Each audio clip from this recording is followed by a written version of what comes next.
Time capsule हा शब्द जर ऐकायला थोडासा वेगळा वाटतो। टाइम कॅप्सूल म्हणल्यानंतर आपल्याला टाइम मशीनची आठवण।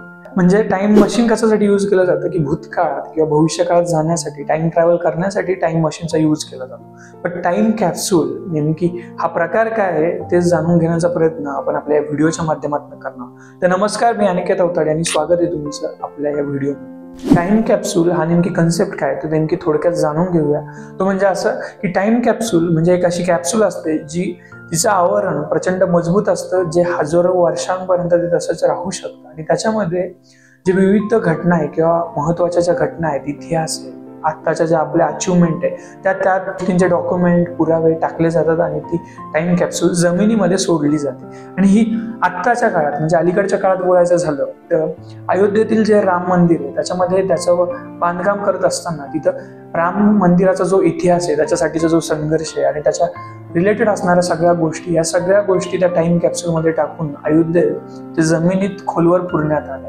आणि अशीच पूर्वी जर बघितलं तर टाइम कॅप्सूल इंदिरा गांधी यांच्या काळात लाल जो महाल आहे त्याच्यामध्ये स्वातंत्र्याचा जो इतिहास आहे, स्वातंत्र्याची जी लढाई, या सगळ्यांबद्दल माहिती देणारी ज्या गोष्टी होत्या त्या सगळ्या गोष्टींचा इतिहास त्या टाइम कॅप्सूलमध्ये बंद करण्यात येतो आणि ती टाइम कॅप्सूल जमिनीमध्ये सोडली जाते। आणि त्यानंतर जर बघितलं तर प्रतिभाताई पाटील या ज्यावेळेस राष्ट्रपती होत्या त्यावेळेस त्यांच्या कारकिर्दीत IIT कानपूर याच्या पूर्ण जो इतिहास आहे, यांचं ओव्हरऑल जे माहिती आहे त्या सगळ्या गोष्टी IIT कानपूरच्या इथे टाइम कॅप्सूलमध्ये त्या सोडण्यात आलेल्या होत्या। असा एकंदरीत हा सगळा इतिहास आहे। आणि या सगळ्या गोष्टी टाइम कॅप्सूल ही जमिनीत सोडण्याचं किंवा ही टाइम कॅप्सूलमध्ये माहिती टाकण्याचं कारण म्हणजे टाइम कॅप्सूल ही हजारो वर्षांपर्यंत तशीच राहते। म्हणजे येणाऱ्या पिढीला जरी भूकंप आला किंवा नैसर्गिक आपत्ती आली नंतर उरलेली जी लोक आहेत त्यांच्यापर्यंत ती माहिती किंवा पुढच्या पिढ्यांकडे ती माहिती तशीच हस्तांतरित व्हावी, त्यांना तो इतिहास कळावा म्हणून या सगळ्या गोष्टी केल्या जातात